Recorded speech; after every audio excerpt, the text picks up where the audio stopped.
And we're on the air on The Greatest Show with Tricia. Hi. Metal Jesus, whom we also call Kevin. Will you say something, Kevin? No. And special guest, Jason. Hey. Hey. And of course me, DJ. I'm the best looking one here, but I don't want to brag. If you want to talk to us on the air, we are on the chat. We started using the chat again as of last week. tlk.io/thegreatestshow. If you missed us last week, we gave away something, and somebody actually should have received it by now. I haven't asked her about it, but she got a box of stuff for free. Like A lot of stuff in that box. Yeah, I think it was some comics. There was Funko. A Funko Pop, a few comics, at least one graphic novel, and a pennant, I think. Cool. And I included some journal clips and dog treats and cat toys. Yeah. That does sound cool. So I have been trying to give stuff away on the air forever. And so she popped on and she said hi to all of us because she was in the chat too then. And I said, you know what? You can win something if you literally just answer the question, which host do you like the best? And she chose Metal Jesus last week. So I'm like, okay, you win. And then I asked for her address and we sent her stuff. Outstanding. She was in Ohio, I believe. Yes. Maybe she'll join us again tonight. She found the show because she bullet journals. And she found the bullet journal role-playing game. Outstanding. I was just telling my wife about that the other day. She thought it was a cool concept. So she might get onto that. Do either of you bullet journal? I don't bullet journal. I use an ineffable game of my own devising for my journaling. But she's gotten to that point in her career where just remembering it isn't quite enough. And so she's looking into bullet journal or something else like that. She doesn't want to go full Franklin planner. So bullet journal is probably right where it is for her. And with the without the role-playing game portion of the bullet journal keeps me well, it should keep me organized, except I haven't touched it since the middle of February. That is the trouble with journals. Well, my trouble is that I'm working too much. So, you put out you are kickstarting an anthology. I would like to get this out right away so that we have it, the important stuff out of the way. Go ahead and tell us about your anthology, and we'll kind of branch out from there. Sounds good. The anthology is called There and Back Again. And what it is it's a collection of essays by gamers, tabletop role-playing game people who have traveled and how that travel has impacted their gaming. Whether that's from rules they've put into the games, adventures they've designed on places they've visited, or just the way that the experience of traveling has changed them as people. And we've got 20 people, a lot of them are actually kind of big deals in the industry, shockingly enough, who've delivered some really interesting pieces of work on this. So I'm pretty thrilled about it. It's up there on the chat thing right now for us. It's that's the actual Google Hangouts chat. Oh, man. Don't worry, it's all Kickstarter. Yeah, it's the Kickstarter. I haven't actually physically looked at the Kickstarter page before. Shame on me. Hey. Metal put it in the chat, the tlk.io. Yeah. Okay. Well, and I'm gonna. I highlighted myself, and then I was gonna share the screen, but of course, I just highlighted myself and then browsed away from it. Let's see here. Screen share. Okay. There it is. Awesome. That's us right there. And it's we've got a number of interesting ones. We haven't asked all the authors to turn in full essays yet, but I've got outlines for most of them. And we've got, for example, Eddie Webb's doing an essay on the difference between conference culture in the U.S. versus in Ireland, where he lived for a while last year. We've got. Is he not living in Ireland anymore? No. He moved back home either late 2017 or early 2018, and I'm pretty sure it was late 2017. Oh shit! That means we can have him on the show, because the reason he wouldn't come on before is like, I'm in Ireland, man. That the time shift would absolutely kill me, and I'm like, all right. Yeah. God, Eddie's really, really mellow and eager. It's really he's really fun to work with. All right, sorry to interrupt. Not at all. Not at all. As you see, the actual Kickstarter is not doing great right now, but we have a few weeks left, and we've got a lot of things coming along to get towards our goal there. But yeah, I'm really excited about who's involved and what the essays I've seen are so far. Well, I think that I just heard you on Fear the Boot, and you heard me on Fear the Boot, which is, I think, how you found me. Yes, exactly. Okay. And I think that would have given a big boost. I don't know how many backers you had before the Fear the Boot thing. Yeah. Yeah, I wrote something. Yes, you For did. you, and I'm very happy to be a part of the number of people that I see listed there. With the like Eddie, Mikey Mason. Oh, okay, musician. That's probably why I know him. Yeah, he's the guy who did She Don't Like Firefly and Best Game Ever, Scooby Thulu.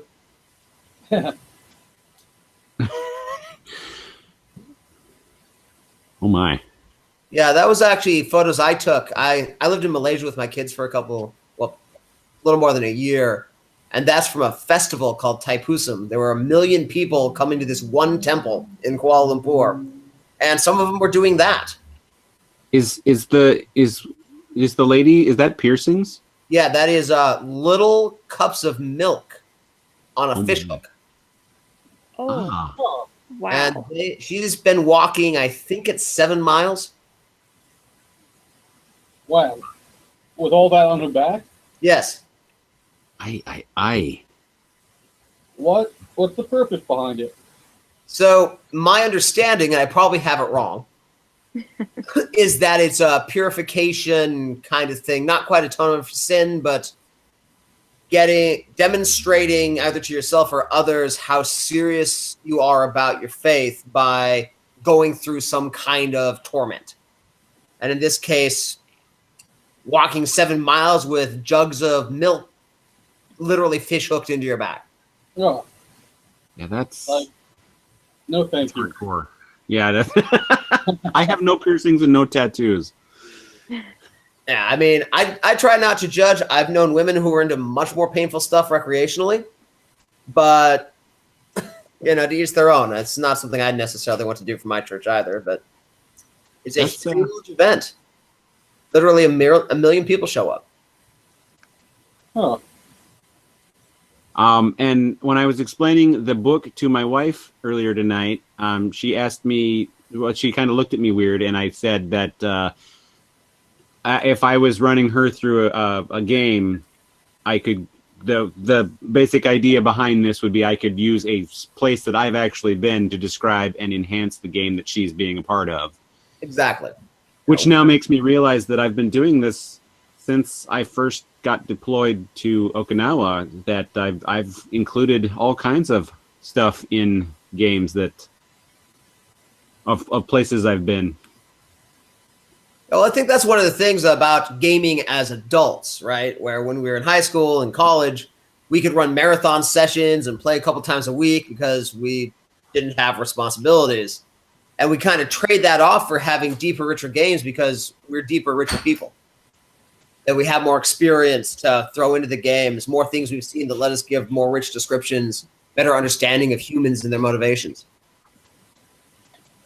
The other thing I would probably also end up doing is taking those marathon games that I used to be a part of in the Navy and using characters from that to enhance games that I'm running now, obviously removing the specific setting to make it fit into whatever I'm running. Absolutely. So yes, I've written something for it. I'm excited for it. I won't pledge on air, but I will. I'm going to pledge towards it. Very cool. And if it And does, since I know the author, yeah, it would be good. It would be good. Yeah. And if it doesn't work out this time, we'll regroup and then do it again near the end of summer so we can have a production cycle that gets it out in time for Christmas. Okay. So I know that doesn't give a lot of urgency to people who are on the fence about bidding just now, but to full disclosure, if it doesn't work, we'll do it again when it does work. Well, it's good to know there's a backup plan for the future, because a lot of I guess a lot of Kickstarters I hear about, if they don't make it, they're like, I don't know what to do now. Well, should have a plan for that. Retool. Try again. I've done a handful of Kickstarters, and about maybe half of them succeeded. And of those, at least one of them I had to do a second time. Kind of revisit things, let the promotion kind of expand, and then try it again. And so we'll see what happens. Nice. And I've never personally kickstarted anything, although there's all kinds of stuff that I would love to kickstart because I would love to have somebody else pay for it. But I need time for that too. Yeah. And you got a full-time working man's job. And, yeah. Work way more hours than I want to. I was explaining to Metal Jesus before you hopped on, because he was like, well, how many hours you working? And I mean, if I end up working my day off, like has happened a lot lately, I'm working close to 60 hours a week. And if I wanted to work that many hours, I'd sign up onto that list. But I'm doing what I can. Yeah.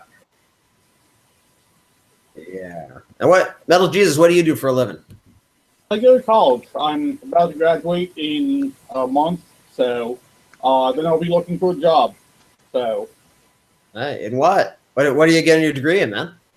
IT with a minor in computer science. So basically, networking, software engineering, all that geeky stuff. So getting a job, not that difficult. Getting a job that doesn't suck, a little more difficult. And we have been enticing him to come out this direction. I'm definitely tempted. So just, gotta find a job and all that. So. Very cool. Well, California is Silicon Valley, and apparently we're the Silicon Forest. So yep. Keep that in mind. Yeah, because I'm out here in the colonies in Hillsborough, and there's, I think, 5 Intel campuses within 2 miles of me. This is a mill town. Wow. My brother just started working for Nike as a developer. So yeah, that's just down the road too. Yeah, he lives over in Beaverton. Yeah. Way over there. Yeah, out in the colonies. The colonies. We hear stories about that end. Yeah.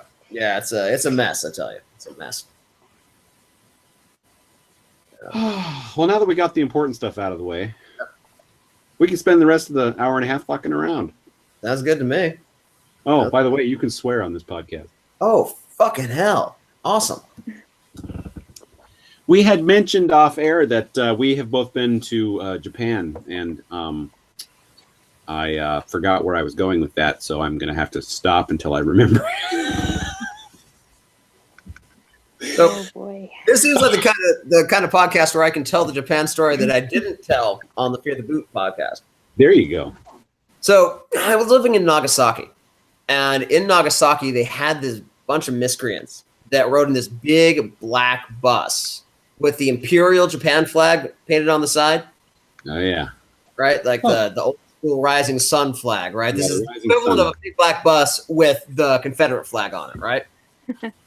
And they're driving around with their loudspeaker, Gaijin go home, Koreans go home, all kinds of just deeply racist. I'm talking racist for East Asia rhetoric. So we refer to these gentlemen as the Ku Klux Klan. I shouldn't laugh. That's so racist. Yeah. Wow. And because they were screaming assholes, me and my buddy Nick went and asked them for directions to the A-bomb memorial. Oh. Damn. And that is the fastest I've run in my adult life.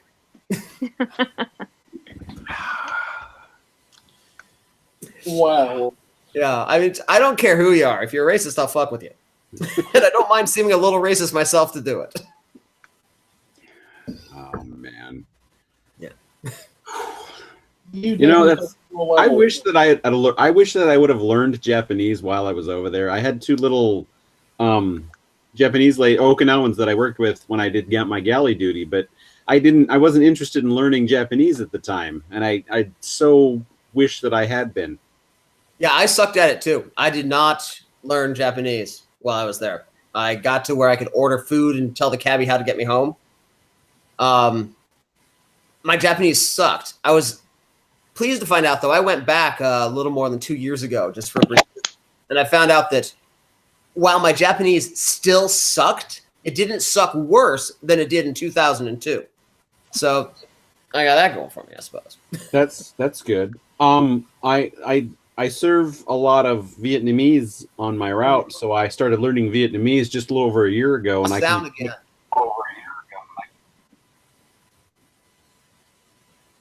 Did I pop back on? Yeah, you're back. Okay. I have a lot of Vietnamese on my route, so I learned speaking Vietnamese about a little over a year ago, and I can have a very rudimentary conversation now. Cool. So you actually have a gift for languages.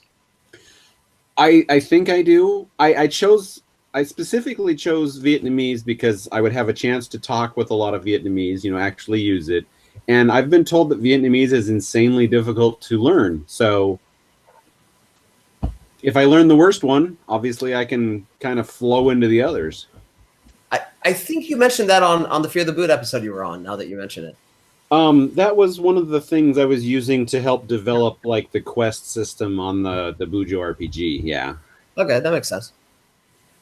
The hardest thing with Vietnamese has been the accents. They've got every vowel in our alphabet, but every vowel has a set of accents on it to tell you whether or not to go up or down or pronounce it, with the specific. It's so tough. Like the other day, I learned how to say I don't like rain. But if you don't say the word rain correctly, it's either dance or romance, depending on what accent you use. That could be really awkward. Yeah, it is. For a weatherman. And all the Vietnamese guys I work with, they take break at the same time, and my truck that I load it's in the smoking area, and one of them smokes, so they all kind of hang out there. So I'm listening to them today, and normally I have kind of a concept of what they're talking about, which is normally complaining about the mail volume that day, or how they're going to deliver this, or what the supervisor told them, or stuff like that. But today, it was sunny on top of my truck, but 15 feet away it was raining to beat all hell. So they were complaining about the rain. So I got to hear rain so many times. Like, oh, I know what they're talking about. They're going dancing? I don't understand. What's happening here? No. They pronounce it right, and it's been taken. Like the word for rain is muh. Okay. And what I've learned to do is jut my chin out when I'm saying it, and then I never pronounce it wrong. So muh. Okay. So it's one of those tonal languages then, like Mandarin, like Chinese. And I started to learn Mandarin because I had access to 2 Mandarin speakers, but the vowels are so complicated that I wanted to back off because only 2 of them isn't going to be worth starting with. So. Crazy. Oh yeah. Did you remember why you brought up Japan? I was just filling time. No. It'll hit me. I do this a lot. I'll start down a road, and all of a sudden it'll be like I don't know where I was going. Fair enough. God damn it. Nice. Sorry, Metal. I keep cutting you off. No worries. Probably at the end of the podcast, after we go off the air, you'll go, now I remember. I've never done that before. Nah. Episode 104, 117, 132. All right, all of them. All of them that I drink on. I don't drink on all of them, by the way. Too old for that. Mistake right there. How old are you? When I was over there? No, right now. How old am I? I'm 45. I'm ancient. I'm okay. Yay! I'm not the oldest one on the podcast anymore. Rub it in. I'm 42. I'm gonna say you're gonna love that. It's your Douglas Adams year, dude. What are you doing Yes. about it? Do you know where your towel is? No. Yeah, it's in the bathroom. It's in the bathroom. So you are a hoopy fruit. Excellent. It's been a long time since I've read the story, so some of the stuff takes a little bit to catch on, but I'm with you. Okay. Excellent. And some of the references that the original co-host of this is my buddy Bob, who lives in Indiana. He is working basically 7 days a week right now, so he never has time to be on. But he made references to all kinds of stuff, and then I had to read all the materials, and that I discovered that almost all of it comes from Douglas Adams. So, okay, like I'm pretty sure the 4 rules that you live by come from him also, which is cows are cool, beer is our friend, Oreos are evil, don't trust them, and fish don't exist. Lost you again. You're So I think you're naming the books in the You're just now back. I think you're naming the 4 books in the trilogy. No, I was naming the 4 rules to live by. Cows are cool, beer is our friend, Oreos are evil, don't trust them, and fish don't exist. Huh. I don't remember those, but okay. So then that must have been off. I forget where we added a whole bunch more rules, but yeah, those are the 4 important ones. And I have people ask me all the time, well, the fish don't exist thing. They're like, what do you mean fish don't exist? Well, you've been taught all your life to believe they exist, but they don't. We're like, well, I just had fish last night for supper. I'm like, but did you eat rice? And they're like, yeah. I'm like, that's what you ate. Oh. And the other thing is, what do you mean? I love Oreos. I'm like, oh, you can eat them. Just don't trust them. lying sandwich snack. Although now, with all the flavors of Oreos, I feel like some of them are lies. Yeah. You go and eat the Oreos that are on your wife's plate, and it's some weird birthday cake flavor or some other thing. And yeah, it's truly deceitful Oreos now. Well, there's a yellow one for spring, but I don't think it's a different flavor. I just think it's a yellow filling. Huh. Again, deceitful. Yeah. And why don't they just understand that none of us want the cookie? We just want the filling. They should sell just the can of filling. Right? Finally, someone agrees with me. Oh, man. Tricia looks like she threw up in her mouth just a little bit now. Just working on my website. We eat really well. We normally eat really healthy. We're having a hard time getting back on to where we used to be, which was we made everything at home. Just remember, he keeps saying we and he means me. Okay, she made everything at home. It was all fresh stuff. Everything was pre-prepared. So like most of our meals were some form of chicken and some form of topping for the chicken. And vegetables. And vegetables and whatnot. And we lost an insane amount of weight, moved out here, kind of fell off the wagon. I'm like 50 pounds up from where we were when we moved, or where we were when we stopped eating. Yeah, right? That's what happens with me when I lose my weight. It turns out it's not that hard to find. Yeah. I don't want to find it. I want to lose it again. Yeah. Well, after we came out here, I didn't have a car anymore, and so that really, that hinders the shopping that I always had available to me at any time. And we definitely, our condo is half the size of our old house, so we have a much smaller fridge, a much smaller freezer, and we don't have a deep freeze like we did in North Dakota. And so it's just been, it's tougher. Well, and I've had a very big health struggle. I mean, I've just not been doing good since we moved out here. So I kind of lost motivation, lost ambition for quite a while too. That's a risk of living in the Pacific Northwest. The seasonal affective disorder is strong in this region. Oh no, I love the weather. Okay. I was volunteering at Scrap downtown, and I was having major respiratory issues the whole time. And I initially thought that it was from out here being so much more humid than we were used to in North Dakota. And then when I stopped volunteering there and I stopped getting sick all the time, that was kind of the turning point there. And then I volunteer at cons and stuff too. So I used to get the con crud for a good month afterwards because I was already run down from scrap volunteering. So, but like I said, once I got through that, I got a lot better. But then a year ago, I re-injured my back, and so that's been a massive, massive struggle for the last year. Yeah, it sounds like moving out to Portland has been just the best possible thing for y'all.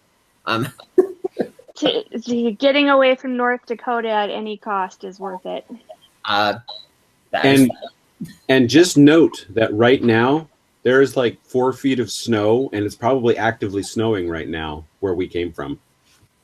Yesterday it was 3 below. Right now it's 20. Yeah. Beulah's 22. My wife moved down here from Toronto, and so she keeps looking out the window and saying, "Hey, Jason, it's snowing." Yeah. We always say when people tell us it's raining here, we're like, "Oh, you mean it's a slight drizzle? Okay, cool." Because they're freaking out about a ½ inch of accumulation over 24 hours. Yeah. I'm like, why is that a problem? Did you guys in North Dakota you get those big thunderstorms where it dumps a swimming pool on you every 5 minutes, but it only lasts for like half an hour? Yes, that and hail.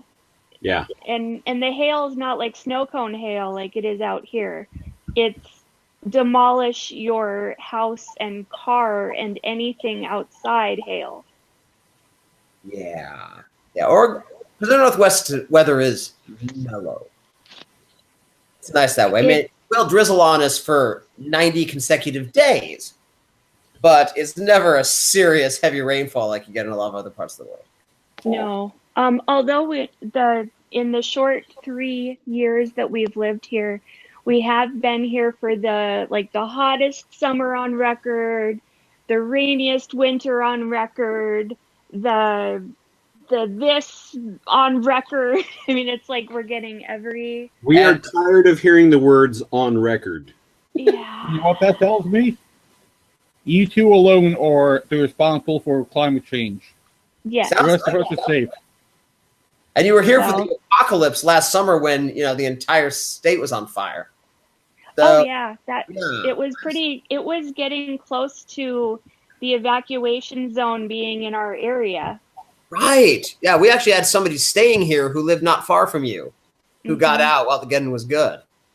So I'm starting to agree with Metal Jesus. I think it's your fault. I don't doubt that. I would like to point out the good thing that has happened is that the Portland Timbers didn't win the MLS until we moved here, and I claim responsibility for that. More proof of the apocalypse? Just saying. Yeah.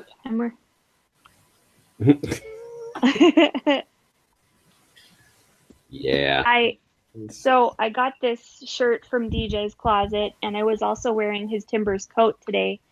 And I walk over to acupuncture, and she's like, "Oh, you must be a huge Timbers fan." And I'm looking down, I'm like, "Not really." It's all my husband's stuff, but sure, I've watched them a couple times. Because I didn't even think about it. I had the coat on, and I'm like, "Oh yeah, because I'm wearing a coat." And I take the coat off. I'm like, "Oh, I'm wearing a shirt too. This is awkward." Yeah. This is awkward. I always get asked those questions when I'm if there's pineapple, sure. I always get asked that question. I'm like no, I'm not really a fan of any sport. Well, there's your trouble right there. No. Yeah. DJ told me that I am a fan of the Tennessee Titans because they have a pretty logo.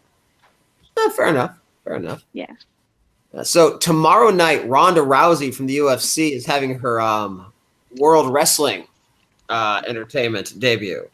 Oh, did you hear that, DJ? I heard Ronda Rousey and a wrestling. So say it again. Okay. You're a fan? You're a UFC fan? Yeah. He is. Yeah. So Ronda signed with WWE. Debut tomorrow. Huh. So I had made comments before you jumped on that I really wanted to watch the fights tonight, but I'm interested in the Rose Namajunas fight. Yeah. Yes. Yeah. I have no idea which way that's going to go, but that's going to be a good brawl. Yeah. The last fight I saw was the Nunez home card back just before the New Year's. Yeah, that was important. I'll have to have you out next time about once a quarter. I just have a bunch of people out to watch the fights. There it goes, hon. That's there where I'm going. Great. And we also have another room with board games and people who don't want to watch the fights but want to be around and drink a little and hang out with folk. And there's a wall and a door in between the two rooms, so as to prevent interference. So you are, of course, also welcome. So I listened to the UFC Unfiltered podcast. Okay. And the last episode with Dana White, they were talking about Floyd Mayweather coming to fight a MMA fight. Yeah, I've been Conor. Watching that with interest. I'll buy that fight. Yeah. Now, did you see the Onion article the day after the first McGregor-Mayweather fight? No. World shocked when professional boxer beats amateur boxer in boxing match. And because that fight, man, we all kind of had our hopes up for McGregor getting a lucky shot in first, but that was just a beautiful demonstration of how to strategically win a boxing match, where he just spent the first 3-4 rounds letting McGregor think he was doing well while gassing himself out, and then just ratcheting up the pressure, and then just finishing it. It was... I don't like Mayweather. I think he's an over-bloated putz. But I called it. I said that if McGregor doesn't win in the first 5 rounds, he loses. Yeah. And everybody was like, how can you say that? And I'm like, he's not a boxer. Yeah. Mayweather is an absolute ass on apparently all fronts, but he is an incredibly skilled technical boxer. And that's exactly what it took to beat Mayweather's ass. It was a lot like when Holm beat Rousey. You know, for a long time, people thought that Rousey was unbeatable, but you knew the person who was going to beat her was a highly skilled kickboxer who could take her out before she got to grappling. And that's exactly what happened. And now we know all you need to do is punch her in the head and she's out. Yeah, damn. Although I did like, what was the thing I saw after the home fight? It's really, what's the word? Inappropriate and horrible, but it's a picture of Bill Cosby saying, "Did someone say Ronda's unconscious?" Yeah, all I saw were memes that put her beside the sloth guy from Goonies. Yeah, I can see that too. And I don't want to pile on her because I've respected her as an athlete ever since, back when she was doing judo. But I think what happened to her really was what happened to, for example, George Lucas or M. Night Shyamalan, where they got kind of big celebrity and stopped hanging out with the people from the block who would tell them, dude, no, you're being an ass. Stop it. Stop it right now. They stopped hanging out with the people willing to tell them no. And the results are you get knocked out on national pay-per-view. It's like Mike Tyson replaced his entire crew with people he knew, and the ice iron thing that they used was just an ice-filled glove at one point, and that's why Buster Douglas beat him. Yeah, it wasn't. If you don't hang out with at least a couple of people willing to tell you no anymore, things are going to go poorly for the rest of your career. That is correct. But I do agree with you that if Mayweather doesn't say no to getting in the UFC, in the octagon with McGregor, I think is going to be a very, very different result. Well, I see this as Mayweather getting the big payday regardless, and then Conor getting to say, look, I can beat him. Professional MMA fighter beats amateur MMA fighter in fight. Exactly. And what I think will happen with this, and at least I hope it'll happen, is there's going to be a trilogy. Oh God! And they're gonna just get they're both of them just gonna get ungodly sums of money. So Mayweather wins the boxing match, then McGregor's gonna just destroy him in a UFC match, and then they'll negotiate for some other rule set, maybe K1, and have a third and final tiebreaker, which would be.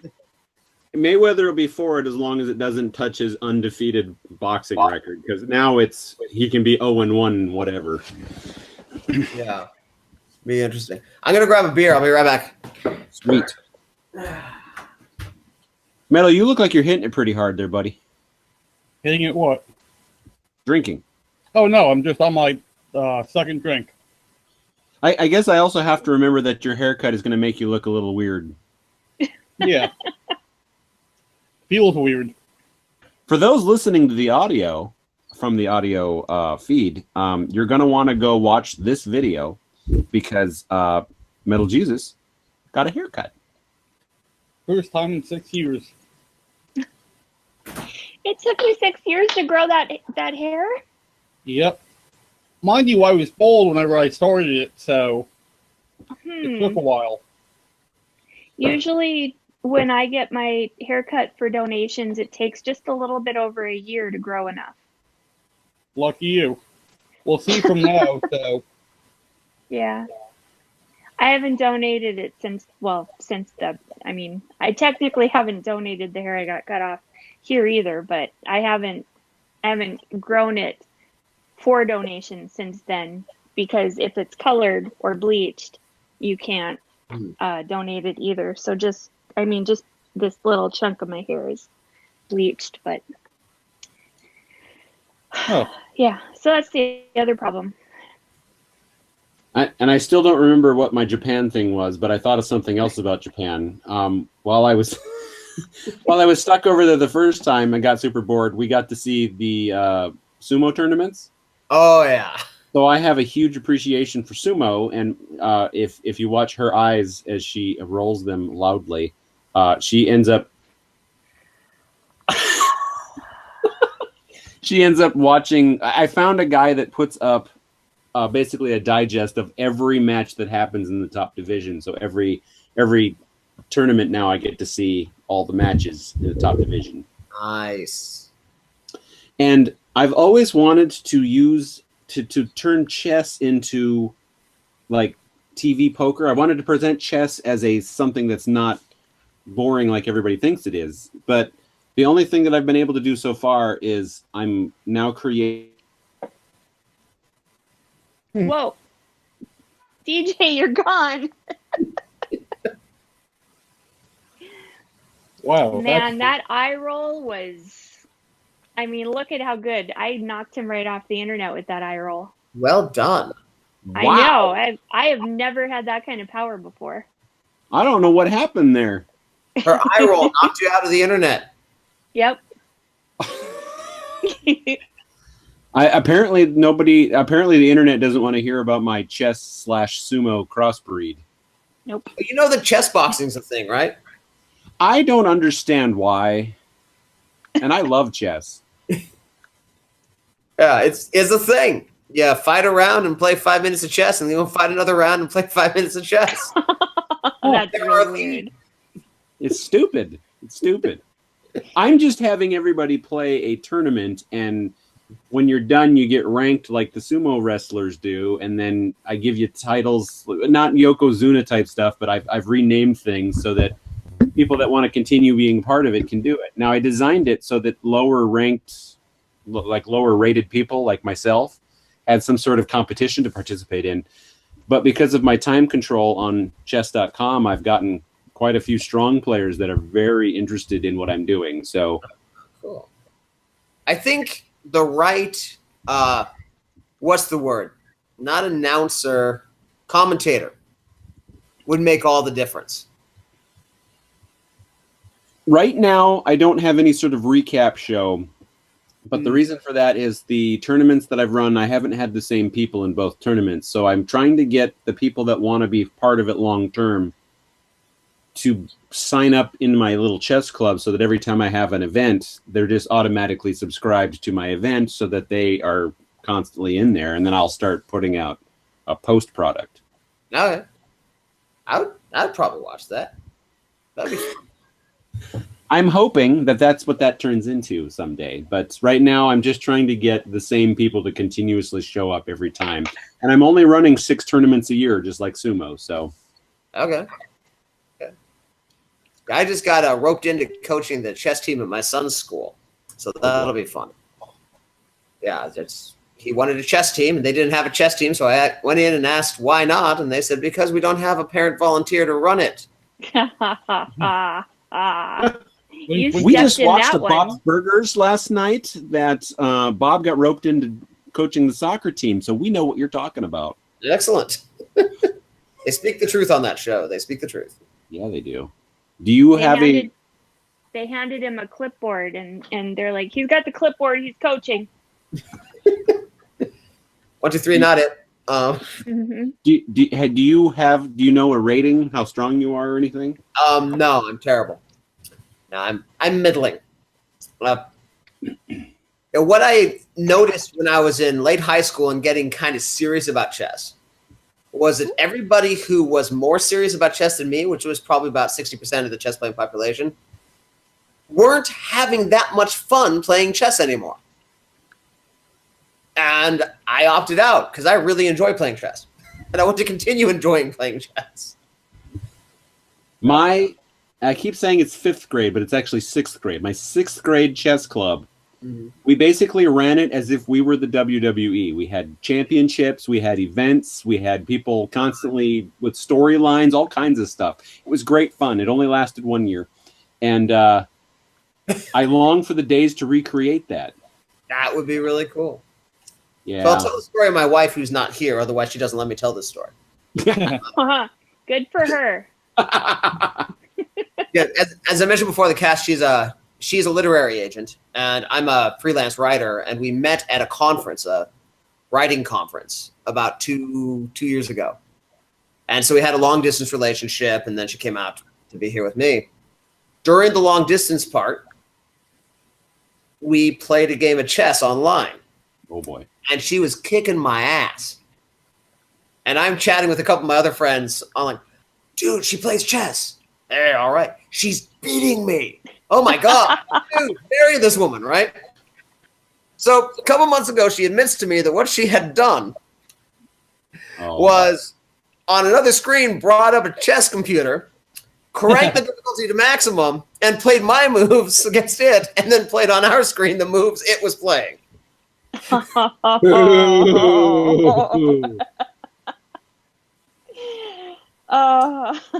she funny. very recently confessed that. That's terrible. That's Terrible. One. Boo. Yeah. But she got smart at me, which is kind of sexy too. It all changes after you get married. All of a sudden, she can't play chess. Yeah. Yeah. She beat me at Scrabble the other day, though, which is a first for her. And I'm not allowed to forget that. I beat you in like a dozen games. Yes, but who won the most recent game? It's not what you've done. What have you done lately? When are we playing again? Never. Yeah. She wants to retire on top. I can understand that. Yeah. Oh, man. Floyd Mayweather understands that. Yes. We'll see how that works out for him. Oh, man. Very cool. We've also got 50 matches to go. He's got the history behind him. Yeah. Yeah. But that's not as funny if you elaborate like that, Metal. Come on. Well, what is funny is he had a little leg there, and what I heard him say, although what he said was he has history on his side or something worse to that effect. Yeah. What it sounded to me like you said with the lag was, but he has 50 baboons to go. It's really fucking hilarious. We have our title for the show.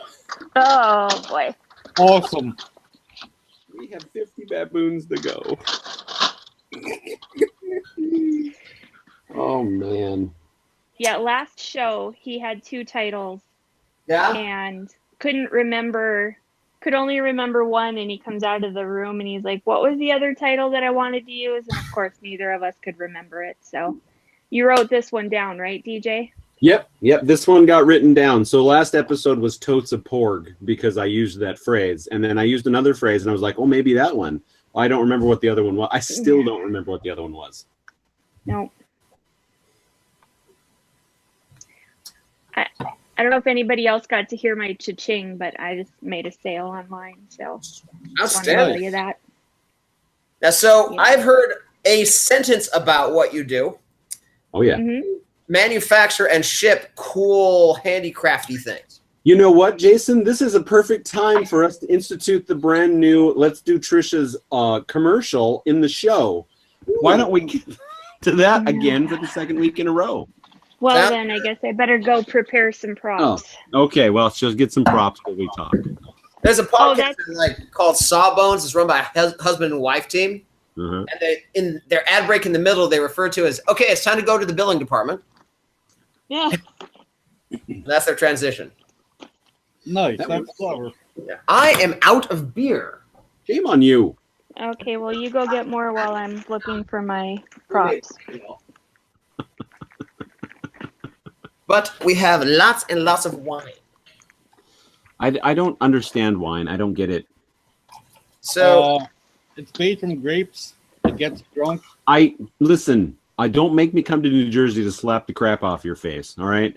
I get what wine is made from. It doesn't trip my trigger. Nice cup. I think so. It's a birthday present. Yeah, I prefer beer to wine, but I'm not a snob. I'll drink wine. What type of wine? So I like a good Merlot. I like a good Sauvignon Blanc. My wife's a huge fan of Chardonnays. In fact, one of her life mottos is, when in Rome, I'll have the Chardonnay. I'm a sake fan as well, which is, I think, technically a wine. Oh, yeah. It's a rice wine. Yeah. Yeah, we actually have, oh my God, you guys. Do you know that the only sakura that is recognized in Japan but run by Gaijin is 10 miles west of here? Really? And they do tours and tastings. Huh. Yeah. I don't know that my wife gets wine either, but I mean, I get sick from pretty much everything except for cider and like the Mike's Hard stuff. Ah. Oh my God, my AirPods are gonna die. There it is. I have to keep switching back and forth and charge one at a time because my AirPods keep dying on me. Oh. Are you ready for the ad break? Almost. Got it. This one has to realize it's in my head. Gotcha. There we go. It realized it's in my head. Okay, well, I'm going to get some props while you're running your ad, and I'll be right back. Okay. All right. So my business started 14 years ago as a dog treat bakery. Huh. And so I have been making dog treats for ever and ever and ever because we got a little Pomeranian and I like cooking. On this podcast, on our old shows, they used to do, we would just set up a camera in the kitchen, and while I cooked, they would just watch and talk over what I was doing. So, because I make a lot of stuff homemade. And so anyways, yeah, my business started as dog treats, and then all I have is a Christmas color for some reason, but Then I started making tug toys, and then I decided, cats probably need stuff. So now I stitch these little, it's an avocado. Shame on you. I mean, only a complete pussy would make a pun like that. Yep. Did you not And read then I've got pun clause in your contract? And then I have little cupcakes, and I've got catnip candy that I make too. And I guess I forgot, I have cat treats even, because people for some reason think their cats are going to eat cat treats. So I'm like, you know what? If you want to pay me for this, fine, we'll do that. So I make them cat treats. They buy cat treats, and some people even tell me their cats eat them. Our cats in the past didn't. The cat we have now, I make them catnip cat treats, and I use the exact same catnip that I use in all the toys. And she wants nothing to do with the treats, but other people tell me that their cats love them. So then, because I didn't have enough going on in my life, because, if I'm not constantly stressed out, it's not good enough. I decided not tired enough. I started making my own laundry soap. And then I started making my own dishwasher detergent. And then I started selling my laundry soap. Okay.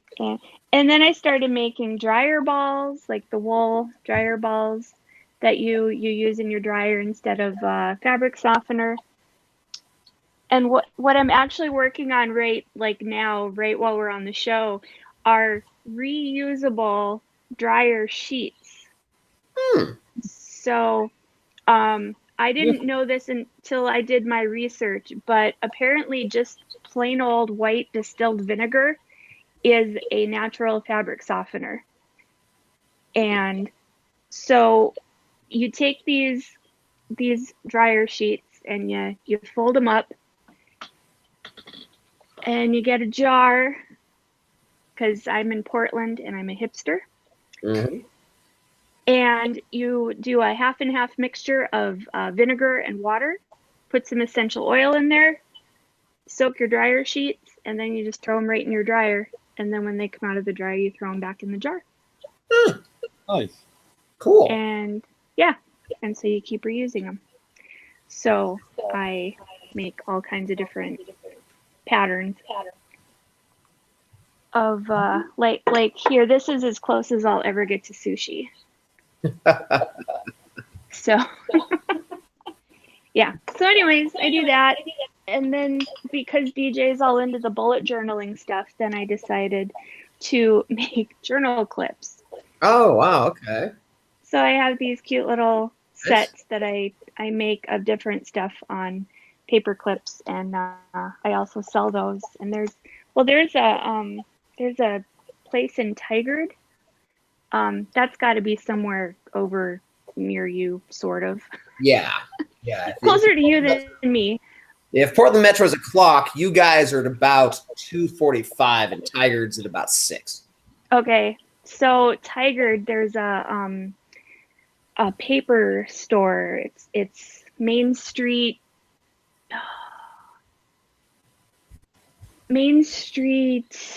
I don't know. Main Street Stationery and something else. Anyways, they have my clips over there. My friend was over there buying stationery for her wedding that I'm doing all the printing for. And I'm like, hey, you guys want some of these clips? So they said they'll give them a try.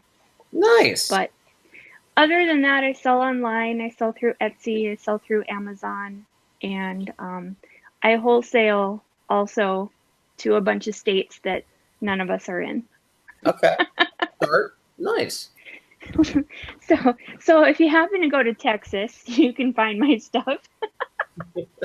Or Minnesota or North Dakota now, or Queens. We talked about that one last week, Queens, New York, and a cat rescue in California, and they're all listed on my website too.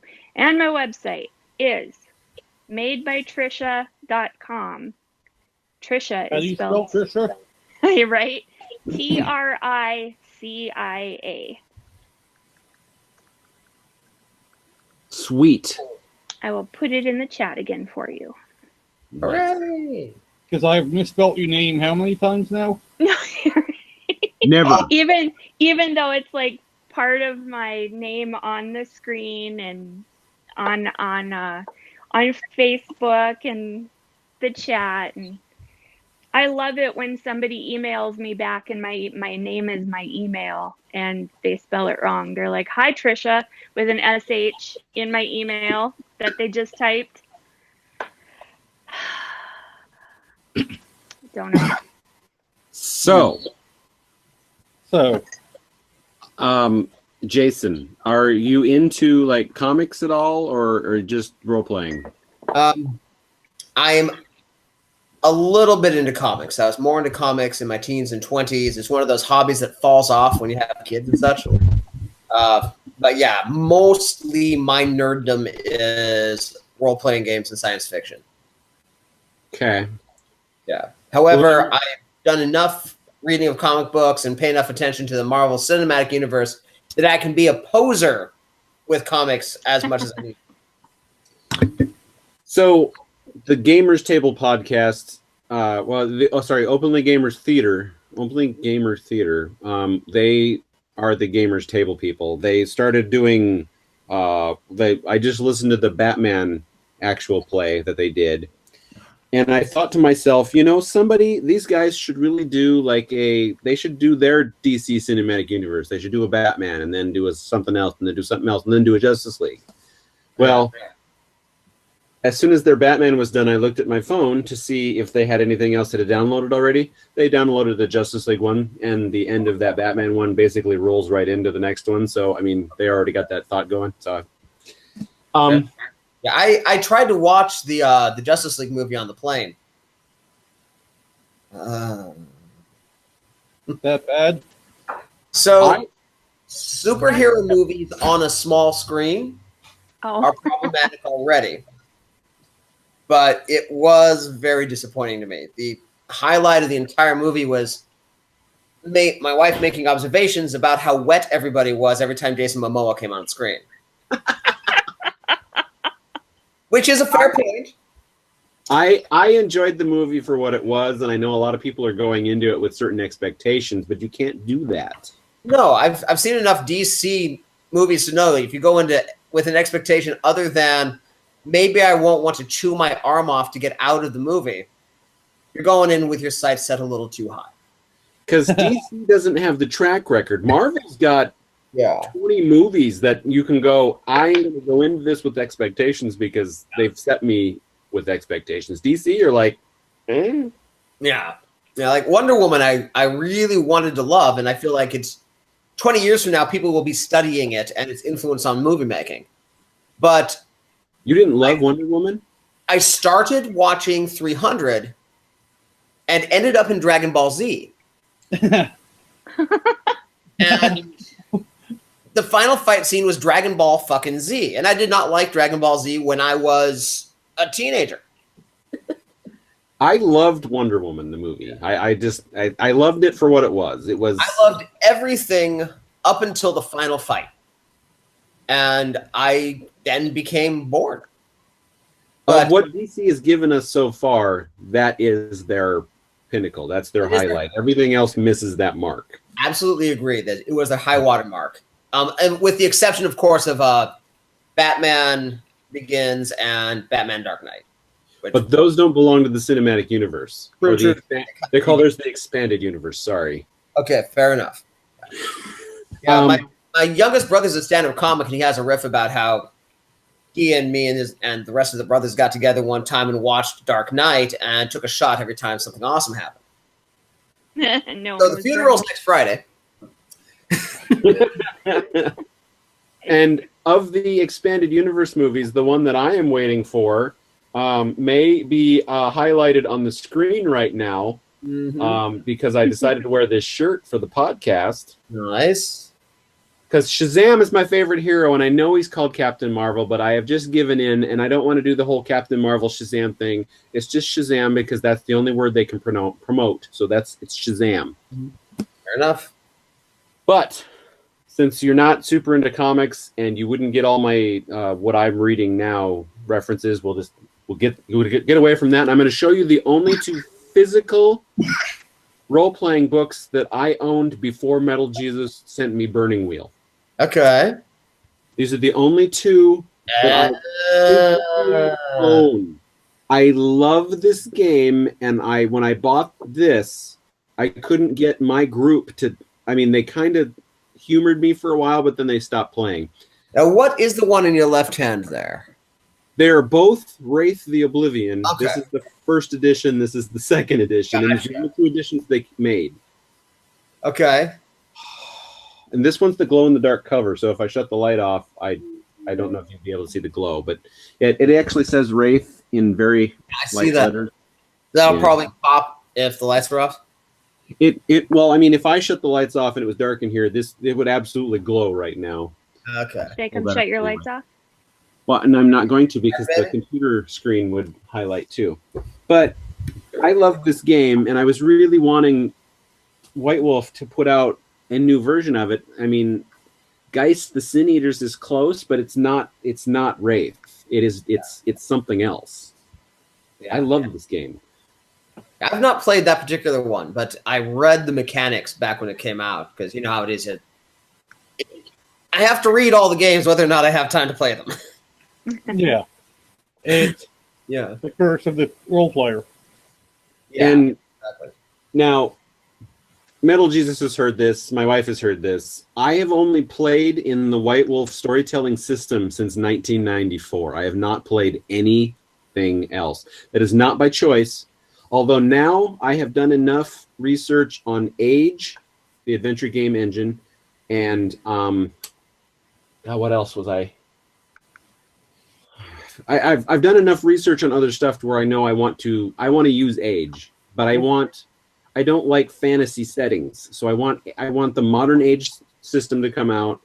Now that Green Ronin has announced Expanse RPG, I am totally into getting that. I might actually get that as the physical book too. But I really want Doctor Who role playing game. I also wanted to. I've read enough on that to where I want to be. I can run a game in it. Very cool. I really want to be a player also, but I am also smart enough to realize that if I can just find players, I will be happy running the game too, because I've only run games since 2005. I've only done running of games. Okay, wow. Yeah, I would love to play in a game. I have 2 active campaigns and then a third one they're going to be starting up this summer. But my play group only lets me GM. So this would be great because then I could import your group, I could GM, and you could just be a player. But I do not D&D, and nobody will be happy if you would force me to D&D. That would be a very bad scenario. I got too many people who will only play D&D, so we do our own thing, and then I'll do other stuff with other people.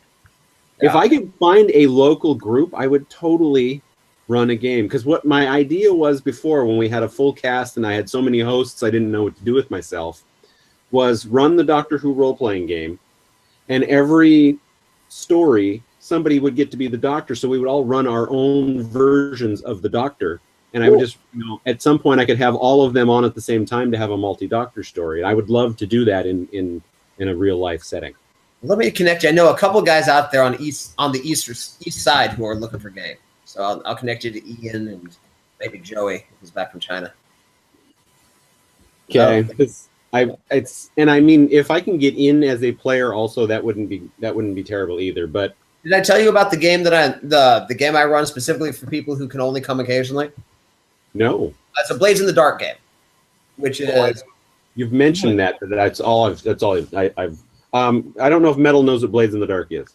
I kickstarted it. Okay, yeah, so it's that game, and because it's kind of heist based. And because, I'm in my 40s and most of my peers are in our 40s and we're grown ups with jobs and kids and shit, it's really hard to get people to be able to commit to coming and playing a lot. So we're using that heist gang kind of structure to make everything episodic. So I commit to writing an adventure for the session that can be finished in a session. And then whoever's able to come are just the members of the gang who happen to be on hand for that particular heist. And so Nice. it's really low pressure. You come when you come, you don't when you can't. It doesn't mess up the campaign arc. And it just lets people get some game in. And it lets me run Blades in the Dark, which is an awesome damn system.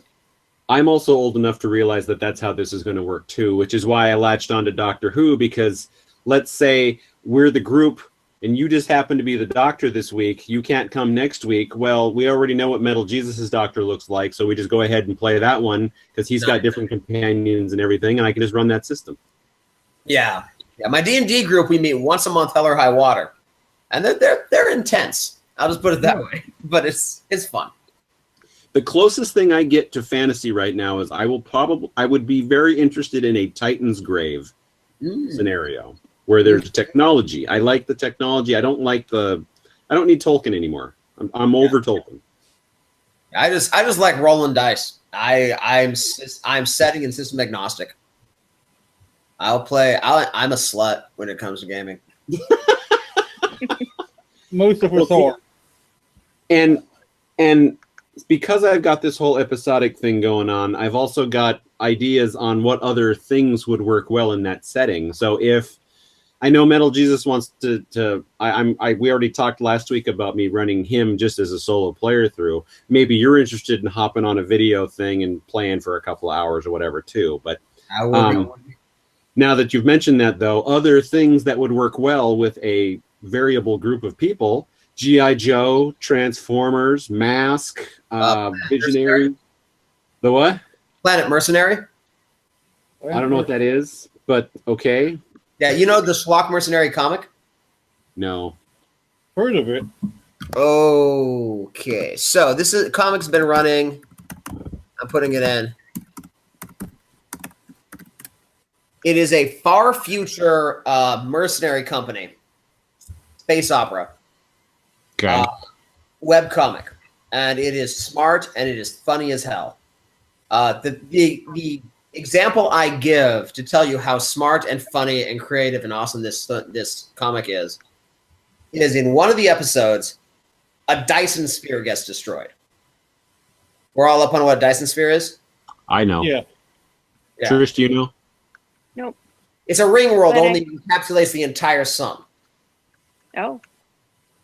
And so it gets destroyed, and there are hundreds of millions of escape pods, of which tens of millions are plunging into the sun.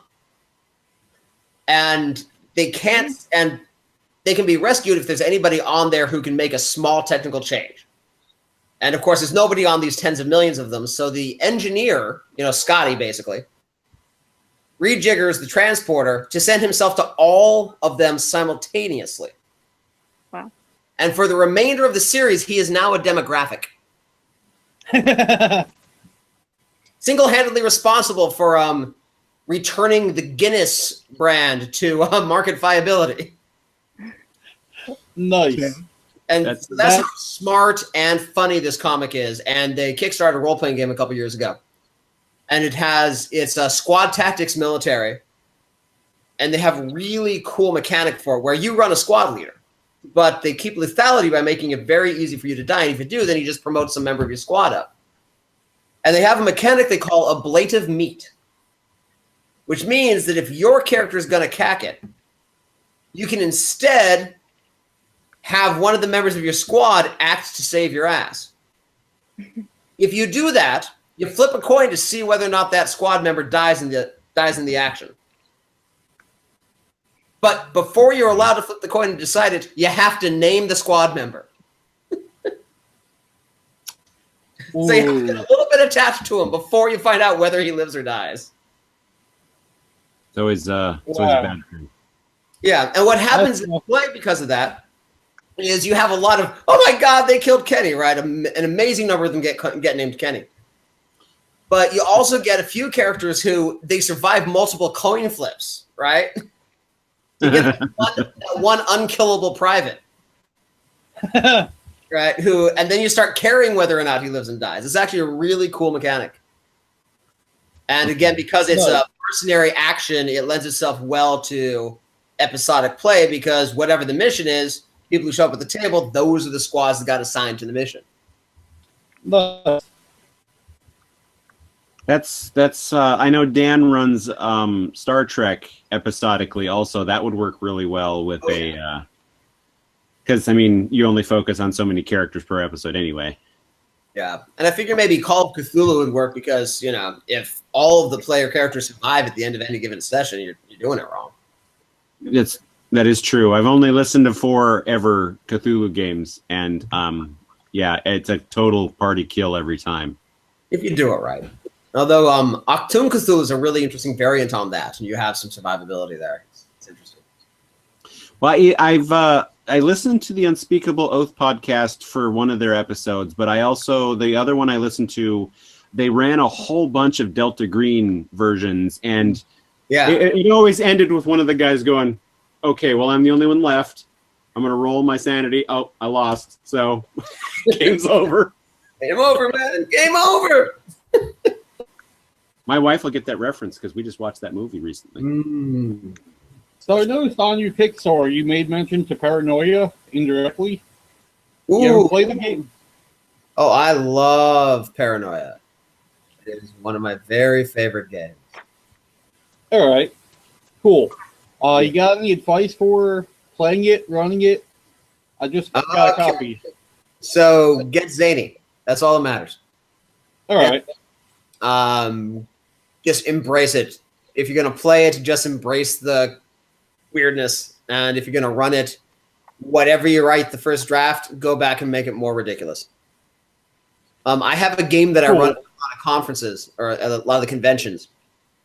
And how it works is, so there's a sector that we've heard nothing from for 30 days. Right? I mean, no video feeds, no emails, nothing, no messengers, no anything, no contact at all for 30 days. And well, the high programmers want to go congratulate them for 30 consecutive days of no reported worker absenteeism. Awesome. But and then the PCs have to go make sure it's okay before somebody gets killed. And it doesn't exist. The entire sector doesn't exist. And so in the con games, what I end up doing is what really amuses me is the lengths to which the players will go to try to locate this place that doesn't exist. Backstory was that the contractor was hired to build it, just pocketed the money. And it's only 30 days old. It's never existed. Nice. My favorite that ever happened was the group of troubleshooters who got a large crate, addressed it to the section they were looking for, and all climbed inside. Nice. Yeah, so just the weirder, the wackier you can get, the better. Embrace it. Just, love the ride. That's Paranoia can be so much fun. Awesome. Yeah. Greg Kostikian, the original writer of Paranoia, might be in the anthology, actually. Really? Yeah, he said he would if he can get. He may or may not have time, and so I haven't figured out whether that's a celebrity saying he's totally down and will do it if he has time, or if that's a celebrity saying no and being polite about it. I don't know which of those it is, but it'd be so. Either way, maybe. Yeah, exactly. I'll put you down for a maybe. Exactly. But yeah, I do love Paranoia. It is one of my very favorite games ever. We played Drunken Paranoia, where you don't have a limit to the number of clones you can have, but every time you die, you take a shot. Wow. That sounds strangely like the game would disintegrate after a certain length of time just because nobody was coherent enough to play. Yeah, but you can't tell the difference between a well-run Paranoia game and a Paranoia game like that, which is beautiful. Yeah. I've never played, so I don't have that experience. The only person that ever offered to run refused to explain absolutely anything about the game. And anytime we said, okay, well, we don't have all our players here for the game that we were running, we said, just go ahead and run Paranoia. It's like, no, I'm not ready. I'm like, yeah. We told you to have it on deck in case you are. Not doing. Yeah. I haven't played Paranoia in a while. Now I want to go play Paranoia. You and me both. We'll get Steve Geck in it. He's one of my gaming buddies. You need to meet him anyway, DJ. He was a chief engineer on a destroyer before retiring from the Navy. Sweet. And he drinks vodka and Sunny D. That's an odd combination. He's a grown-ass man and drinks vodka and Sunny D. Well, I invented Dr. Peppermint, which is peppermint schnapps and Dr. Pepper. So, I mean, I can't say that it's a terrible combination, but it's interesting. I'd try it. Yeah. Does he have a name for that drink? I don't know. Probably some pun on screwdriver, I would imagine. But no, usually he doesn't even talk about it. He just shows up with a gallon of Sunny D and a bottle of vodka and doesn't share.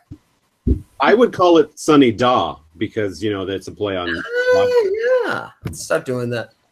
He mixes these ridiculous 3 Mile or Long Island iced teas, which we refer to as 3 Mile Island iced teas, which he insists that he mixes just out of the book.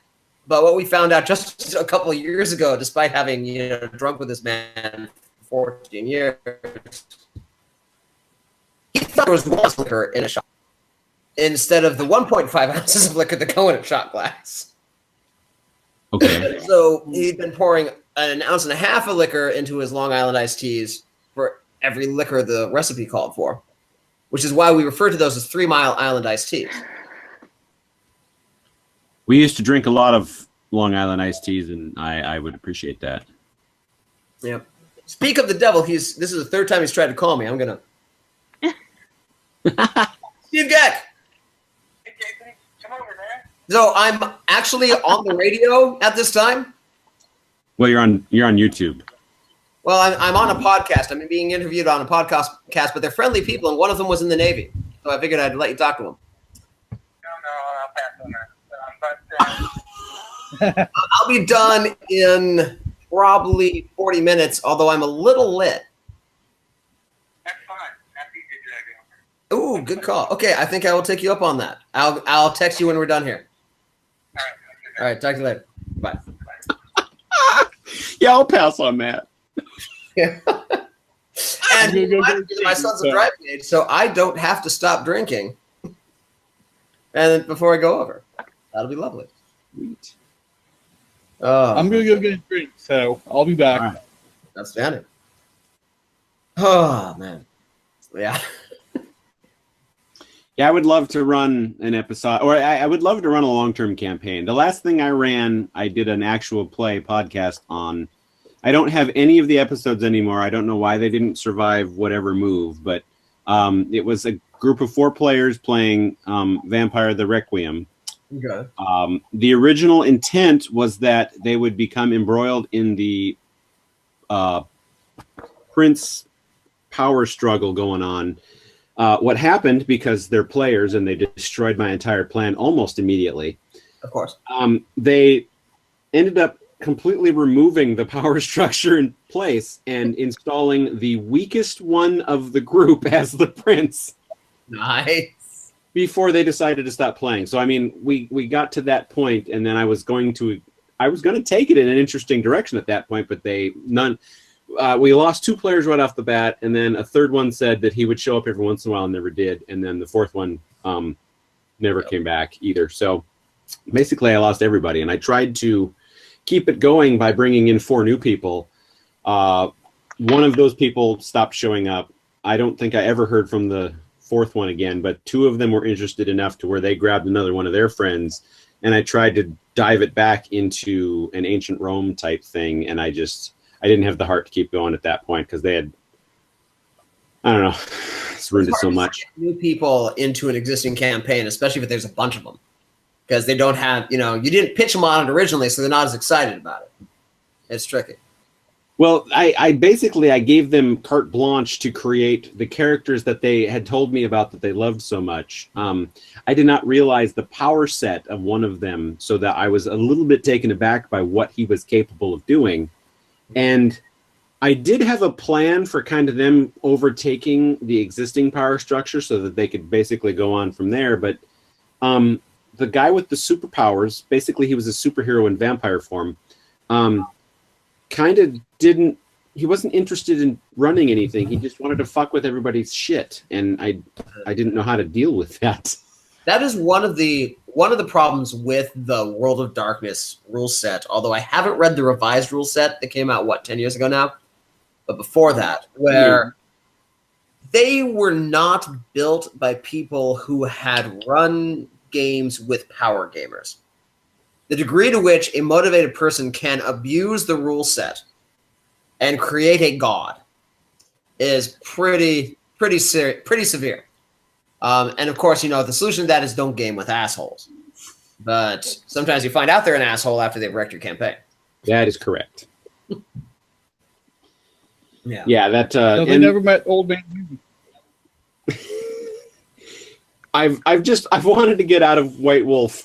Not that I would love to run Vampire even at this point too, but I've wanted to play something else because I can basically run White Wolf from memory almost, but I don't want to. I want to play something different and interesting in a different setting, which is why, like I said before, I was so excited to hear that Green Ronin was going to do The Expanse because I love The Expanse. Oh, so that reminds me, I'm going to text myself that because you mentioned that earlier, and I reminded myself and then I forgot because I've been drinking. They've only announced it, so it's not out. But I've read the first 3 books, and I think I was in the middle of the 4th one. But I've gone back to listen to the books with Tricia so that she can kind of catch up to me, and then we can both advance past that. But we've also watched the TV show, which she initially became disinterested in, but I think has regained interest as it's gone on. Yeah, it's gotten better, but like I said the other night, I have to keep reminding myself that the entire TV series that we watched isn't going to happen in that first book. I need to remember that it's going to be really slow. Yeah, so season 1 is the first book, and season 2 is the second book, basically. I actually am not allowed to read the books at this time. Why? So my wife is extremely smart and very good at reading my facial expressions and body language. She loves a TV show, doesn't have time to read the novels. I read the first half of the first novel, and she got so tired of me spoiling things by going, ooh, ooh, ooh, ooh, watching the TV show, that I'm not allowed to read past the progress of the television show at this point. Well, in fairness... Not allowed means I volunteered so as not to spoil her enjoyment of the show. So I don't know who said it online, but I agree with this 100% that the Expanse TV show is the only made-for-TV thing from a novel that has surpassed the source material. So if you can hold on to only reading the book after the season's out and just watch the seasons, I mean, I think that now that I've watched the show and I'm listening to the book for the second time and she's listening to it for the first time, I think I'm catching a lot more than I did when I initially read it. Very cool. And it sounds like I'm safe to read the entirety of the first book now, which is nice. Yes. And actually, like the second book, too. The last episode of the season is the name of the book that it's about. Okay. Okay. So I can go too deep. That'll be good. Yeah. I have to push back a bit on the statement that that's the only TV show that has surpassed the written source material. Well, that's the way they presented it. I haven't seen anything else that's surpassed the source material. The live action version of The Tick from 2001 with Patrick Warburton. I've seen the show, but I've never seen the source material, so I don't know. Never read the Tick comic book? No. Oh my God, man. Nope, I have not. Oh, yeah. So it is excellent, but the live action The Tick that came out in 2000 something with Patrick Warburton was amazing. And then they're doing a really good job with the Happen Letter novels over on Sundance. Not sure I'd say surpassed, though. We'll give them time. I've always been super into sci-fi, and I'm very into sci-fi where I get to see a lot of spaceships. So okay. That's good to know that. I love me some Star Trek and some Star Wars. I don't have to choose. I love them both. And I love The Expanse and Battlestar Galactica. And I really wish they would remake Buck Rogers for a modern audience, that would be great too. Yeah. I had one big bone to pick. Well, two big bones to pick with the Battlestar reboot. What's that? The first one was that somewhere around 3/4 of the way before the end of the last season, the writers all dropped a shitload of mushrooms and never came down, which is entertaining for a lot of people, but it got just plain weird there at the end. But I can't argue. Yeah, but more importantly to me, that whole plot point about featuring the Watchtower song. You know what I mean? End of season 3, yeah. Say again? Yeah. End of season 3, yeah. Yeah, and it kind of carried through. We find out at the end of the season that, they land on Earth somewhere between 100,000 and 40,000 years BC. The Watchtower hadn't been written yet. I don't know why this angers me so much, but it really, really makes me mad. But keep in mind that all of our gods are named after their call signs and their gods and all that stuff. Sense, because they became a part of the mythology. Yeah. So you're suggesting that maybe they sang the Watchtower song and it came through and through and through and through and through to Dylan and then Hendrix. I'm thinking that, maybe somewhere along the line there was some sort of subconscious thing going until somebody that could actually play the music put it out. There you go. I can work with that. I can actually, you have actually palliated my anger, sir. I salute you. Yay! I win! Cheers. To DJ. What? Oh, yeah. Cheers. The reason... the other things in that same article, and I really wish I had something to reference, but they kind of referenced that the Expanse was basically all kinds of different sci-fi properties built into the Expanse, like Battlestar Galactica, I loved, and now I love the Expanse. I don't like Firefly, but it's because I don't like Westerns, and that's a Western in space. So I liked the Serenity movie, but I did not like the TV series. That's interesting. My brother, who loved Firefly, had the exact opposite thing because he really dug the sci-fi Western vibe. And then, of course, the movie was much more sci-fi and much less Western. And I can probably show you, I can name on one hand how many Westerns I actually enjoy. We were looking for a movie to watch the other night, and Tricia suggested we watch the remake of The Magnificent Seven. And I said that I would be okay with that one because it's a remake of The Magnificent Seven, which is a remake of The Seven Samurai, which I like. Okay. So I would give that one a chance. But I've also watched and enjoyed, I want to say it's Unforgiven, but I'm not positive. And I liked the Young Guns movies, but they were kind of not super Western-y either. No, the Young Guns movies were a boy band shooting Colts. Yeah, I liked those. But if my parents or my grandparents or whoever were sitting in a room watching a John Wayne Western, no, I'd gag me with a fork, smother me. I'd rather be dead. Now, did you see this came out a couple years ago? There was, I can't remember the name of it, but some Japanese director made a samurai remake of Unforgiven. Ooh, which is so deeply Really? meta, I practically shit myself. But I will have to look that one up. yeah, it was interesting. Yeah, I like that. Mikey Mason, one of the contributors to the anthology. See what I did there? There you go. He actually got partially famous for his song "She Don't Like Firefly," which is about how he's in a relationship with this perfect woman, but has to leave her because she didn't like Firefly. And she don't like Firefly, that's why I had to say goodbye. She don't like Firefly, so she's gone, gone, gone. And every conversation with someone who is a super fan of Firefly that I tell I don't like Firefly, they of course get on me about it, but I'm like, I don't like Westerns. It's not Firefly specific. It's I don't like Westerns, and that's a Western. Western vibe to it.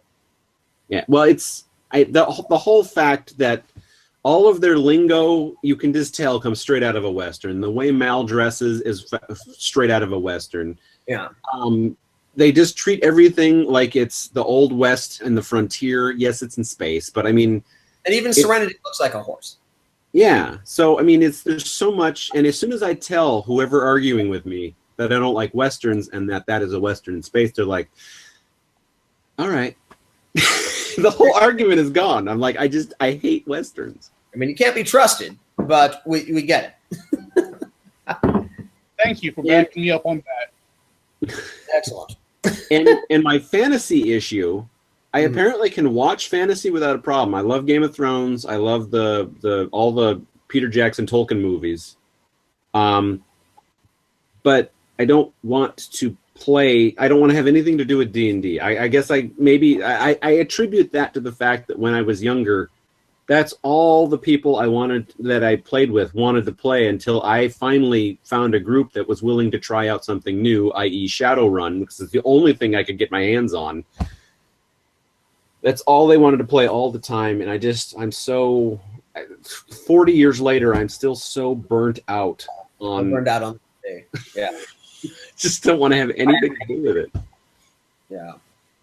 Now I have my D&D group, and I love gaming with them, and we've been playing D&D consistently, with the exception of a year and a half when I wasn't in the country, since 2002. We've run 3 complete campaigns, and then 4 ones that kind of fizzled at different times. Lasting 3 years, 2 years each. And then there's all these other systems that we'll also play. Different people out. I just like I said earlier, I just want to roll dice, man. I don't care. I want to roll dice so badly. I downloaded an app, and every once in a while, I just roll the dice just to see what comes up. He's gone all quiet again. Oh. He's gone all quiet again. See, I can hear him. Ah, there it is. Yeah, and I like just rolling dice. What are you playing GURPS? No, this is age. This is the age system. He's all quiet again. It's not me. He said it's the age system. Age system. 3 dice. I'll interpret for him. You move your mouth, DJ, and I'll talk. And it's so odd. And it only happens once in a while.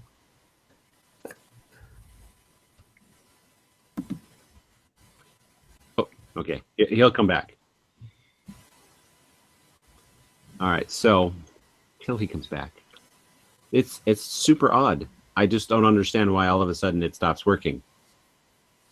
Yeah, he broke up a lot, and then you broke up, and then... Well, the last time he jumped off, he broke up a lot. Just like that. So, I mean, yeah. This is very odd. Very odd.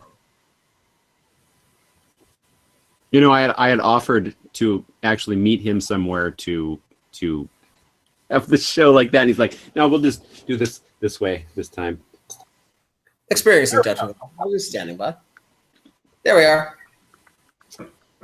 We vamped while we waited for you. Excellent. So the last time you had to reboot was you kind of got all choppy right before, and right this time too you got choppy too. So I think that I don't know, maybe the connection got clogged up. Probably. My kid's probably watching porn or something in his room. Well, in about 20 minutes we'll be done at most. Well, in about 20 minutes he'll be done too.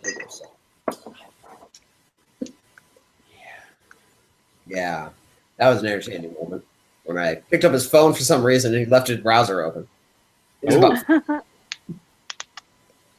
trying to be, enlightened about it. I said, oh, okay, well, do you have any questions?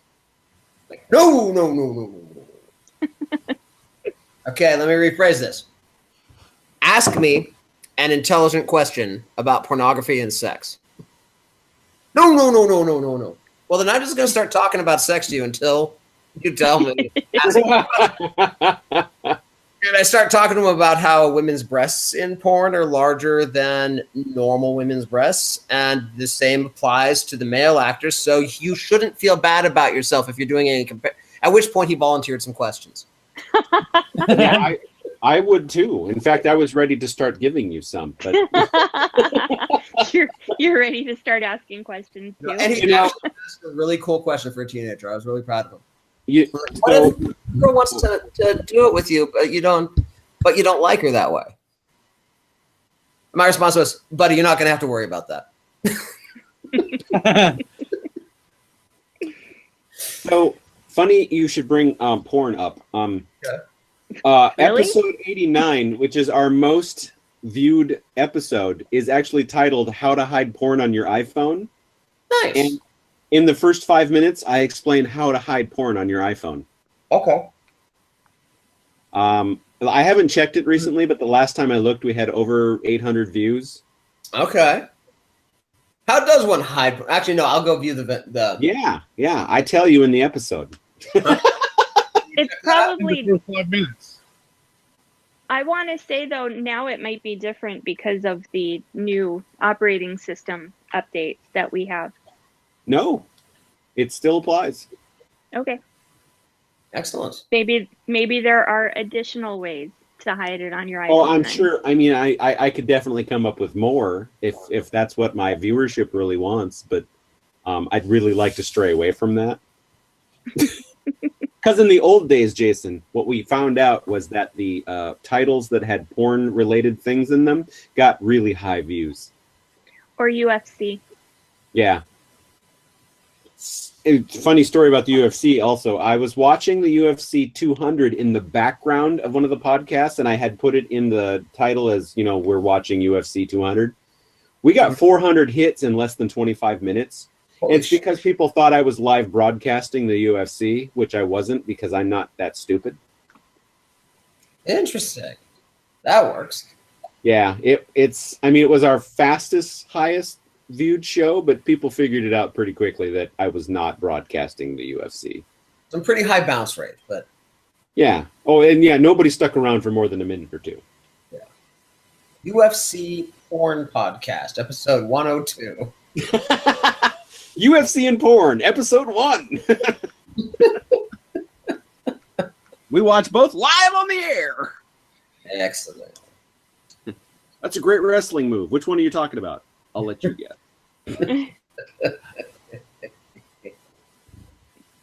Covers both bases, sex and violence. Right. Welcome to America. Yeah, now I've discovered that my bread and butter is the Bujo RPG. It's the thing that gets the most hits on my website, and regardless of what else I try to put out on my website, it is still the #1 hit on my website. So Fight it, man. I'm not fighting it anymore. I need the time to work on the second version of it so that I can actually put out the second version of it. Excellent.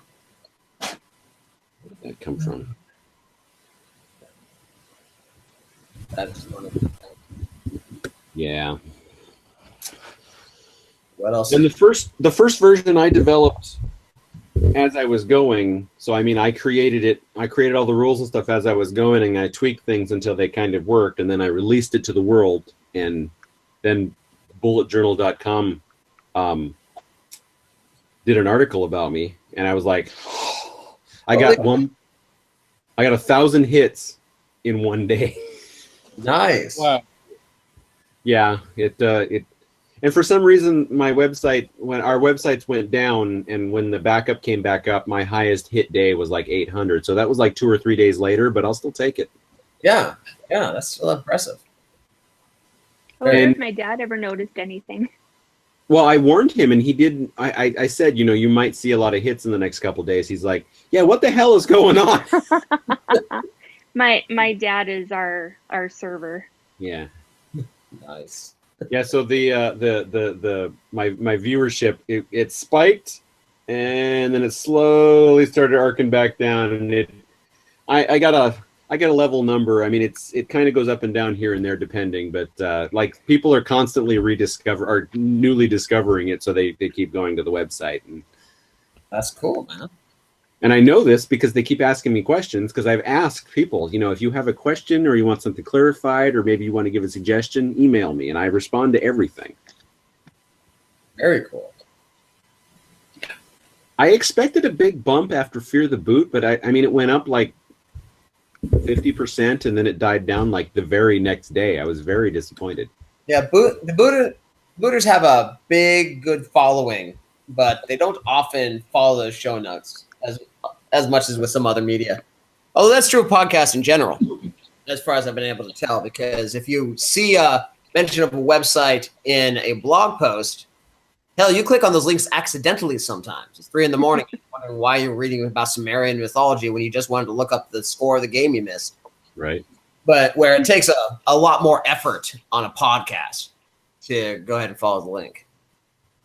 But there's stuff that people say on podcasts all the time that I'm making notes of. Check this when I get home. And that's what I use my notes app for most of the time, is to check all these things and check the show notes and all that, because this guy said this thing that sounded really cool. I want to check it out. I mean, most of it ends up not being worth my time, but I mean, at least I'm going and checking out the things that sound super interesting. I think you're unusual in that.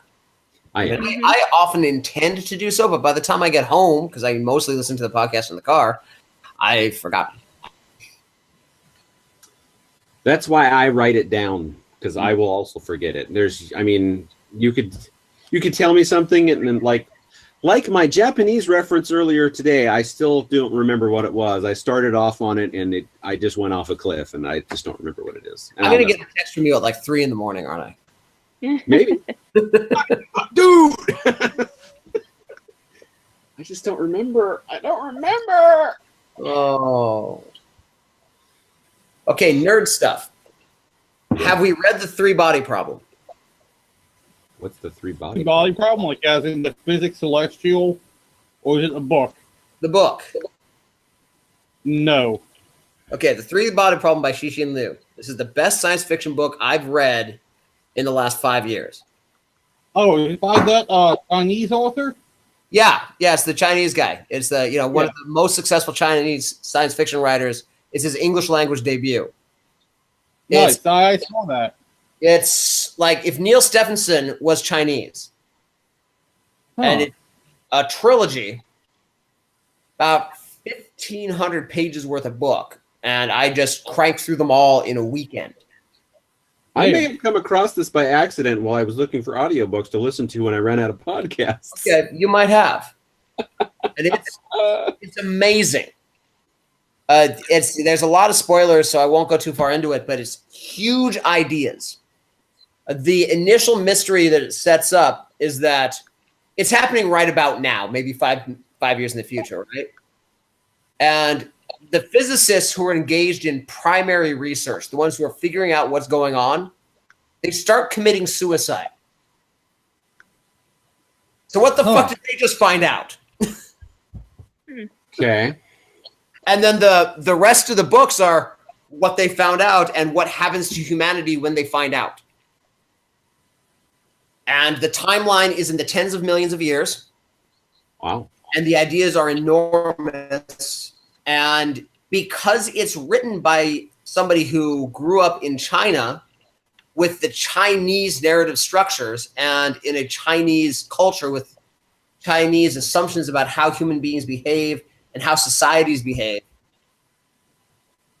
it keeps you guessing because it doesn't just follow the tropes we all recognize. You expect one thing to happen and an entirely different thing happens because that's just not their narrative structure. And it's the most fascinating stuff I've read in half a decade. And I need to talk about it to everybody. Every nerd I talk about it. In fact, my wife forbids me to talk about it around her because she's tired of hearing about it. I'll give you something else you can talk to her about. Okay, awesome.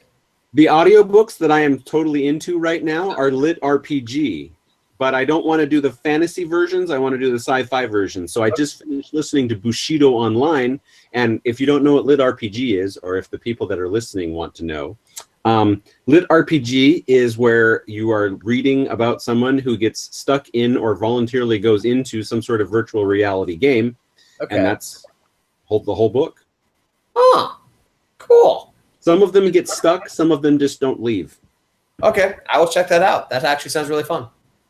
I don't like the fantasy genre so much that I won't even read the fantasy the fantasy versions of that. So the Bushido Online, it's a game set in medieval Japan. So I totally dove into it. It was awesome. I'm waiting for book 2 to come out. Well, actually, book 2's out. At RPG. Yeah. Now we were talking about comics earlier. We've read Red Sun, right? Is that the Superman one? Ah. No. Okay, so it's the only interesting Superman story, in my opinion. The trouble with having an invulnerable, omnipotent person is stories about invulnerable, omnipotent person. People are boring. I've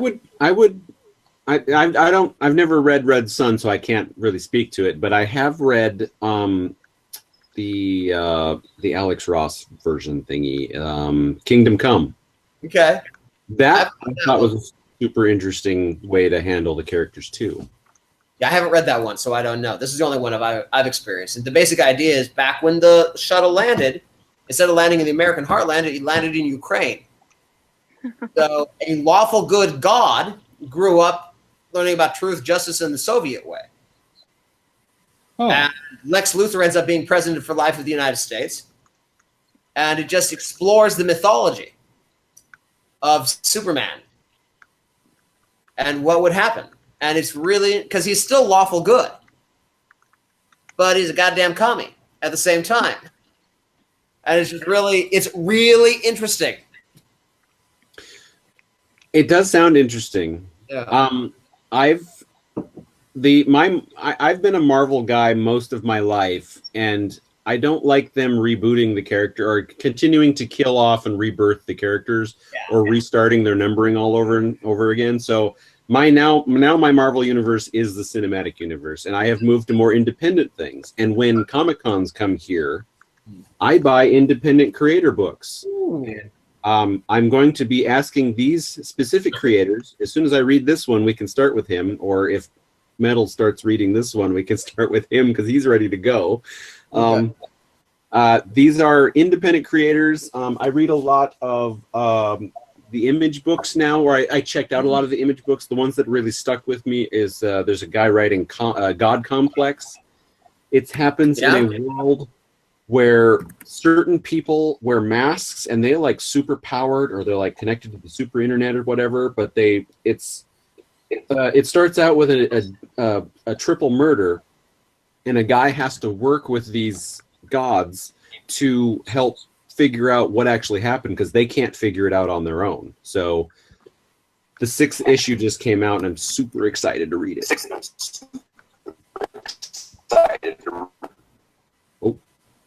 Oh. You there? I'm here. Hear me now? Ah, there we go. Yeah. Your image froze, but we can hear you. Lost you there. We can see you now. Now we can see you. But you can't hear me anymore, can you? Okay, you're back. Can you hear DJ?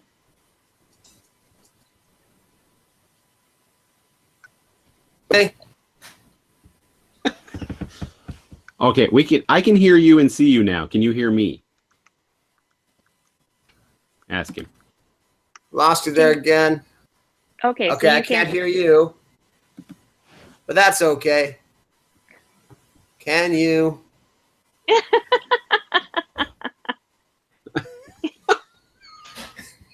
I don't know what that means. One moment, I'm gonna re-enter.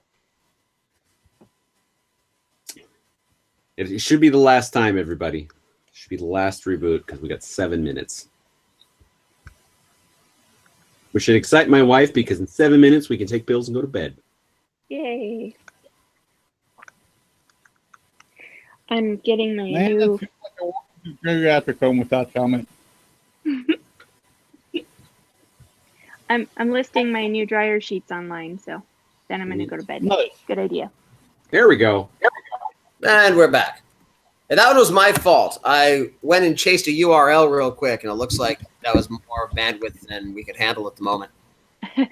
You were talking about independent creators. Johnny Scotch is a graphic novels and novel series written by a professional jazz musician who lives here in the Portland area.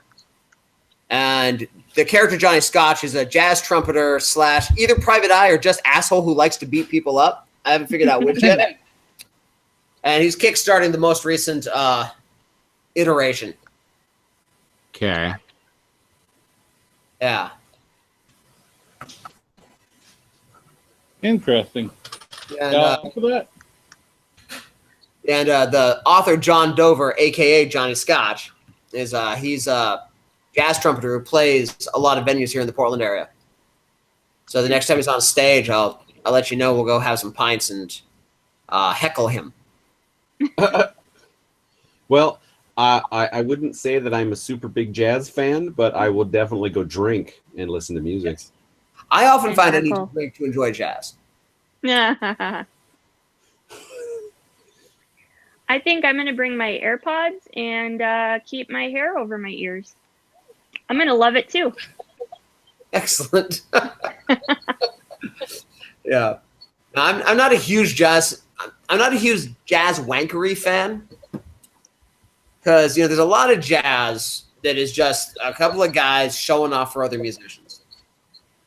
But then there's that jazz that you get like the soundtrack of 70s cop movies, which is a little more fun. And Johnny usually does that kind of jazz, which is nice. But he'll also tell you filthy jokes in between his riffs. So. Everybody loves filthy jokes. Mm-hmm. Yes. Well, all good people. Everybody we can trust. Right. I kind of feel like the two kinds of jazz are the one where everyone's playing the same song and the one where everyone's playing their own song together. I really like that. Yeah, those are kind of my options there. Yes, that I can't disagree. But before we get into anything else, should probably start winding down. Getting close. You're not the farthest person that we've had on away from us, because that still belongs to our Australian friend. But but you're I think you're the only one to actually have something to plug. Or at least the first person to have something to plug. Ooh. I honestly think that's correct. Huh. Wow. Go us. That's cool. Yeah. Can't you maybe say that he's the closest guest that you've had? He is the closest. Well, yes, let's say it. He's the closest guest that we've had. See, there you go. Now you get a title. Outstanding. Closest guest. Well, because I was trying to think, would Morgan have been considered a guest? But she was actually a host for a while too, so that kind of eliminates the guest part. So, you're the closest guest we've had. Outstanding. I'm honored to be the closest guest. And just let me know the address and general description of anybody closer who gets on the show, and I will do what is necessary to remain closest guest. He'll show up at the house. Well, there's only two ways to rectify if someone is closer, and that's you move or you get us to move. Or I delete them before they can actually make the appointment to be on the cast. Or you get that promoted to host, so. Oh, yeah. Was that how you get promoted to host? You kill one of the current hosts? That's It's like the Highlander games. Yes, there can be only 3. You start showing up more often than the actual hosts, then that's how you get to become the host. Yeah, because if Rotor ended up being a host on Fear the Boot. And when I heard them do the whole we interview people and then some of them just end up staying, I'm like, interview me again. I'll be on. That's a long shot because Dan fucking hates Skype. Well, and when he said Skype, I'm like, we got other ways to do it. We can do the Google Plus thing. I can call. He's like, no, Skype's the easiest way to do it. I'm like, damn it. Yeah. Because the only reason I have Skype on any device is to do stuff like that. Yeah. But we got off track already. Jason, thanks for joining us. Oh, my pleasure. Thanks for having me on. And since you're new to this, we do stay on just a hair after if anybody wants to talk about anything. Sometimes we just all go right away. But so thanks for joining us. I'll include the Kickstarter link in the show notes for the I think for both the video and the audio, but definitely the audio. Awesome. And then Metal, thanks for staying up. No problem. Thanks It's for like having me. 5 o'clock in the morning where you are, isn't it? It's only midnight, so.